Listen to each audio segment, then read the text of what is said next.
Good morning. My name is Joe, and my pronouns are he and him, and there's not much left to say after Don's children's story and Eileen's prayers and Linda's song choices. Never fear, that won't keep me from saying it anyway, but here we go. God, grant me the serenity to accept the things I cannot change, the courage to change the things that I can, and the wisdom to know the difference. The Serenity Prayer is a good place to begin our summer of doom. As we've heard, I'm planning to spend my time this summer talking about the end of the world and beyond. I have been reading a book by Brian McLaren called Life After Doom, Wisdom and Courage for a World Falling Apart. McLaren is very concerned about the climate crisis and the resulting breakdown, even collapse of human society as we know it. Another summer of heat and drought and forest fires feels like a good time to talk honestly about climate. It is connected to all the things, wars and politics and economics, disasters and dictators. Doom is not an exaggeration. And also doom is personal. Things are ending for me and for you, not just in the world around us, but in our little old lives. You don't need me to give you the list of possibilities. It feels extreme to call anything that I experience doom. We're doomed. But yeah, you are. I'll give a specific definition of doom in a little while, but I think you know what I mean. All good things come to an end, and that is hard. So whether you're extremely concerned about the climate crisis or not, there will be plenty for you to consider in this series. I happen to think that the climate crisis is the biggest threat facing humanity. But the deeper question as people of faith is, what does it mean to be faithful to God, to each other, to ourselves? What does it mean to be faithful through the worst of times and beyond? God, grant me the serenity to accept the things I cannot change, the courage to change the things I can, and the wisdom to know the difference. The courage and wisdom in the subtitle to McLaren's book are drawn from that famous prayer. And we will need plenty of that. But we will begin with the first line, accepting the things we cannot change. Abigail was married to a fool. Literally, the guy's name means fool, Nabal. In the Hebrew Bible, the book of 1 Samuel chapter 25, my translation tool says his name literally means dolt, which is a fun thing to discover. So cross that one out of the baby name book. Anyway, it's actually Abigail's story much more than Nabal's.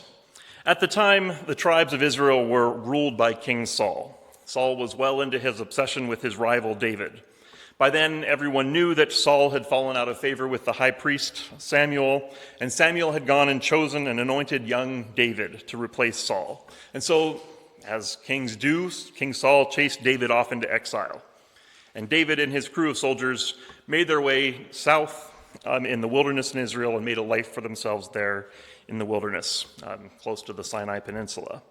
The closest town there was Carmel, if that means anything to you. And one of the most important men in the region was Nabal, the fool. By the numbers, Nabal was successful. He owned 3,000 sheep and 1,000 goats. And Nabal's wife was, direct quote, an intelligent and attractive woman, Abigail. Her name means source of joy. That's a much better option. So Nabal had his sheep in Carmel, I don't know how you say it, while David was in the wilderness nearby. And now, in the wilderness, as you might imagine, the wilderness is home to a number of bandits and outlaws who often made trouble for a herd the size of Nabal's. But while David's army was in the region, he had 600 men, a formidable force, and David was an upstanding citizen, he was an aspiring future king, and so he had his soldiers protect the local economy while they were there. And, of course, in the wilderness, there's not a whole lot for an army of 600 men to eat either. So after a while, David sent 10 messengers to Nabal. Hey, neighbor, how's it going? You know, we've been pretty great to your herd management team. Just ask them. We haven't mistreated anyone. They haven't lost any sheep. We've protected We've protected them along the way all the time since we've been here. We are kind of hungry. Could you spare a little bit of food? Whatever you have on hand will be fine. Which is pleasant enough, not exactly a shakedown, but there's just a little bit of the nice sheep you got here. Would be a shame for something bad to happen to them. An innocent request or otherwise, Nabal wasn't having it. Who's this guy David? Never heard of him. Sorry, that's the last of my accents. Nabal refused to give David's men anything. I'm not with you. You're a foreigner here. You don't belong here. I don't owe you anything. I never asked you to do this. Sent them on their way with a few choice insults, to which David predictably did not respond well. Strap up, boys. David marched with 400 soldiers towards Nabal's camp. Fortunately, someone had the good sense to tell Abigail what her husband had said to David's messengers. And, intelligent as she was, she quickly recognized the situation and responded. 200 loaves of bread, 300 fruitcakes, 5 baskets of grain, 5 sheep ready for cooking. Abigail loaded it all up and took off to intercept David on the trail. When she reached him, she fell at his feet, begging for mercy. Don't pay any attention to my husband Nabal. His name means fool, and that's exactly what he is. Another direct quote. She must have had that one locked and loaded for a while. I didn't know that your messengers had come, but now that I do, here is my gift to you. Please accept this. Don't stain your reputation by destroying such a helpless fool as my husband. David accepted her appeal to mercy. He accepted the gifts that she offered as payment and turned his army around. And he blessed Abigail for her wisdom and courage. When Abigail returned to the camp, she found Nabal throwing a big party. He was quite drunk, and so she didn't tell him what she had done until the next morning. When she did tell him, Nabal's heart failed inside him, and he became like a stone. About 10 days later, the Lord struck Nabal, and he died. The word of the Lord. And then, this being a story of the patriarchy, David swooped in to claim the newly widowed Abigail as his third wife. And she followed David around on his noble adventures before bearing him a son and fading into history. God, grant me the serenity to accept the things I cannot change, the courage to change the things I can, and the wisdom to know the difference. Abigail modeled this approach, certainly. Her options were very limited, caught as she was between these two powerful men. She wasn't the cause of any of this. It was happening around her. It was being done to her. On the one hand, she accepted that. She was married to a fool, and she knew it. She accepted what her situation had handed her. And she also worked around it. She used the power that she had. She had the trust of her servants, the access to food, a touch of feminine seduction, if I'm reading between the ancient lines correctly. Most importantly, she saw clearly where Nabal and even David could not. In hindsight, it's obvious. Abigail wisely allowed humility and gratitude to lead her to action, where Nabal possessed none of those things. After all, he was a fool. But that's a little bit too easy, isn't it? Besides calling Nabal a fool, the story also acknowledges that Nabal was an important man. He was respected in the region, a successful herder, a good businessman, a real power player, and he wasn't about to be shaken down by some thugs. There was no contract. He didn't ask for the protection of David's army. He didn't owe him anything. That's just good business, right? Seize the advantage, stand firm. And Nabal was not naive either. He recognized the politics here. David was a rebel. To support David would be to join the revolution, to betray Nabal's oath to the true king. So Nabal is a patriot. Nabal is loyal. And he's decisive. He made his play, he called David's bluff, and he stuck to it. So David is the one overreacting here. Abigail, well, she just rolls over and surrender, where Nabal stands firm. Maybe a little cutthroat to take advantage of David's situation, but hey, this is a hard world. You can't be soft. All that to say, this is actually a tough call. Nabal is named foolish because of the bad outcome, but he actually possessed a lot of the characteristics that we value. A lot of us might have made the same call in his shoes. God, grant me the serenity to accept the things I cannot change, the courage to change the things I can, and the wisdom to know the difference. My point is, in spite of the familiarity, this is incredibly countercultural. Nobody votes for the leader who accepts the things we cannot change. We want to stand up for ourselves. We want to take action. We want to fix things. We want somebody with a plan. We want to be the change we want to see in the world. Nobody wants to hear that that might actually not be possible, that maybe we can't be the change, that maybe we won't get what we want, that maybe we are helpless, maybe we are doomed.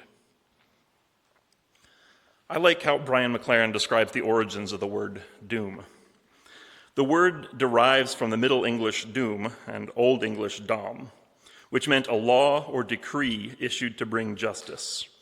The word kingdom, in this sense, means the region in which a king's laws, decrees, and justice prevail. A book of laws from the time was a dombek, or a doom book. You can see how, for example, a judge or a king might issue a prison sentence or a death sentence upon a wrongdoer, and from that moment on, the wrongdoer would be doomed, judged and sentenced, even though not yet imprisoned or executed. By the 1300s, doom meant fate or ruin, and by the 1600s, doom referred to the final judgment when God would decree people's eternal fate. Doomsday was Judgment Day, the day in which a power greater than humans assesses human behavior and issues a sentence as a decree of justice. This sentence is not necessarily a punishment. It can be the natural and inevitable effect of which civilized human behavior was the cause. I think that changes how I look at doom. I usually think about doom as its own thing. It's an interruption to the story. I was just going about my day, I was off on my adventure, and then doom struck me. But in this sense of doom as law and judgment, doom is not separate from what comes before. It's not some callous villain that randomly crashes into the scene, destroying the peace and calm that came before. The ending is not separate from the beginning and the middle. Rather, doom is connected. It grows out of what comes before. It is cause and effect. It's an attempt to correct the course, to right the ship. It's justice. It's holistic even. Doom might be harsh, but it's not the enemy. It is part of the cycle, the circle of life and death. God, grant me the serenity to accept the things I cannot change, the courage to change the things I can, and the wisdom to know the difference. The Gospel of John, chapter 8, tells the famous story of the woman caught in adultery. This woman is not given a name. She's known only for her failure to adhere to the law. And there's no mention of her partner in this violation, and only she was dragged to Jesus in the temple. The religious leaders were setting a trap for Jesus. He'd been out there preaching a gospel of love and grace, and now the religious leaders wanted to show the public how dangerous this was.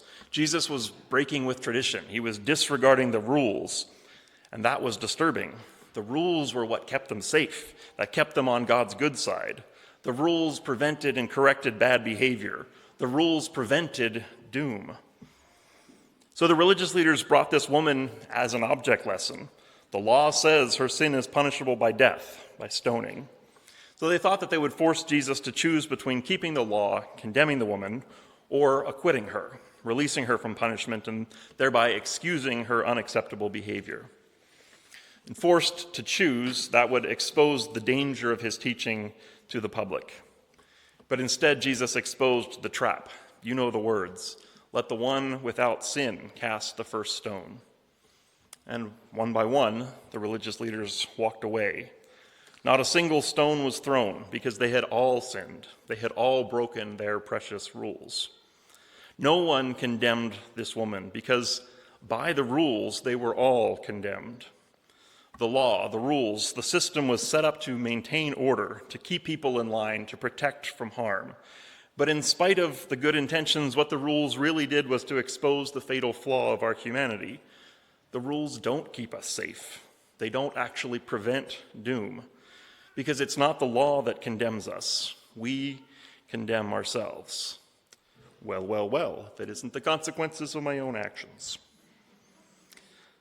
The debate between Jesus and the religious leaders carried on through the rest of the chapter. There's a long and complex argument about authority and legitimacy.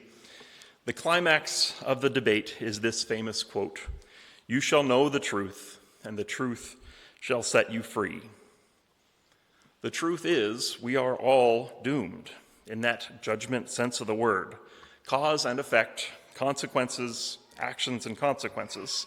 That's one of the fundamentals of the universe, scientifically and spiritually.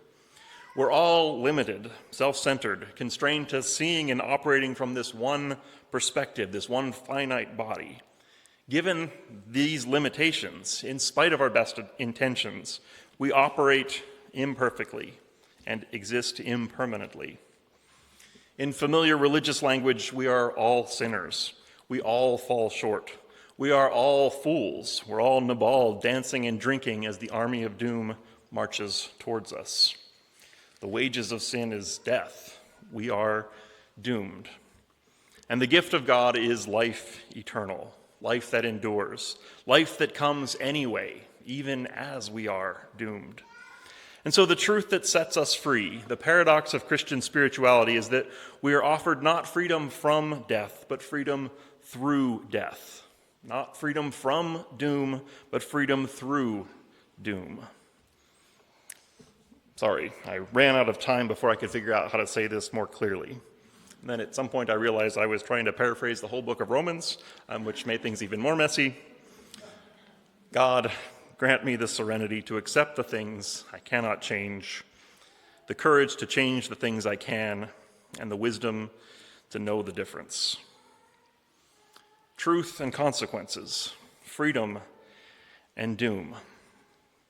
What does any of this have to do with climate change? This is outside of my lane a fair bit, so take this with a grain of salt. But for centuries, we've been living like there are no consequences to our actions. And when I say we, I mean Western European civilization. Call it empire, call it colonization, call it the Industrial Revolution, call it manifest destiny, call it the myth of progress, call it capitalism and consumerism. Our society is based on this idea of growth and expansion, production and prosperity. Progress is inevitable. Resources are ours for the taking and developing. Resources are ours for the taking and developing. They are natural. They are practically unlimited. I'm not condemning that story. I am part of this story. I benefit incredibly from it. I will leave here in a few minutes and embrace this story with gleeful abandon. Hello, my name is Nabal, and I'm an addict. We are swimming in the waters of limitless growth, and there are consequences to that. Cause and effect, the wages of sin. Our planet is not limitless. Growth has not always come due to our own ingenuity and effort, but at the expense and exploitation of others. We are not above or separate from the natural world. The trouble is that we are living in the middle of these consequences right now, and we're largely pretending that they don't exist. And that is the condemnation. That is the doom, not coming from outside or above, but the Dombek is the ending that comes with the beginning and the middle of the story that we are writing. And we're stubbornly refusing to accept the things that we cannot change, because our story says that there's nothing we can't change if we don't try hard enough and long enough. We can fix anything. We are in control. As long as that's our story, we are doomed. The technical term for this environmental denial is overshoot. My dad would say we're getting too big for our britches.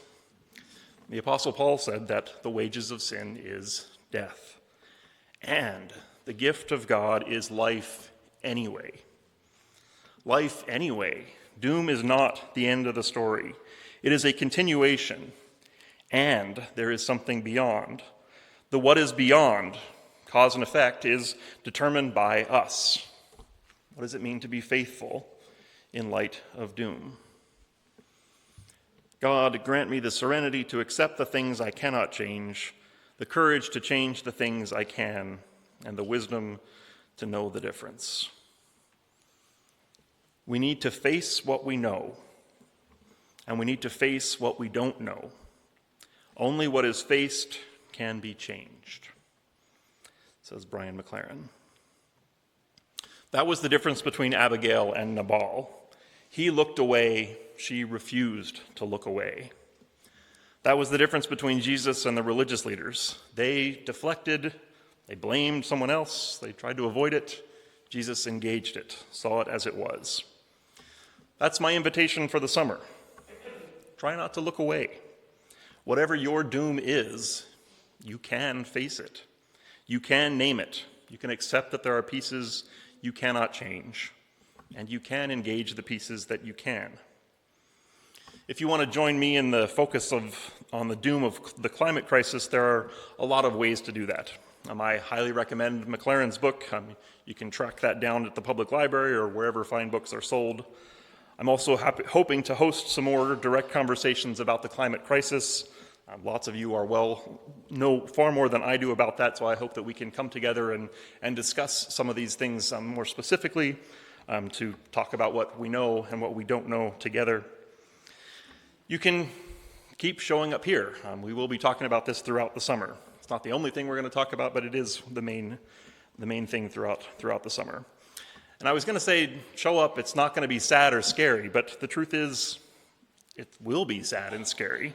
It won't only be sad and scary, always. And when it is sad and scary, this is a pretty good place to bring your sadness and your fear. These are good people to be sad and afraid with. We'll end there today. One more time with the prayer of the Serenity Prayer. God, grant me the serenity to accept the things I cannot change, the courage to change the things I can, and the wisdom to know the difference. May it be.